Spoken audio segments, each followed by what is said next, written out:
Hey, bu yil piyoz yekdim, o'taq bo'ldi.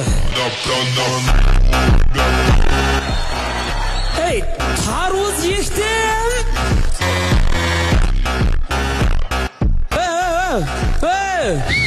Yuking ajralib tur, ey. Men o'ylabman, Luisa Rasulova orqa qarab ketaymi o'ylabman. Sevdin? Qorning bizankidan kichkinarib qoptimi? Ha, oshqozonimni tiktirdim-ku. Nima, yaqinda to'yingmi? Hozir bu to'yda nima aloqasi bor menga? Yo, endi ayrimlar to'ydan oldin aniqladi-ku. Yosh qiz, bo'shmisiz? Bo'shman. Peshonangiz katta ekan, qovun yegik. Joyizbon? Fermerman, qishloqda 10 gektar joyim bor. Qishloqda menda ham bunaqa joydan bitta bor. Bitta joyingizga katta ketmang.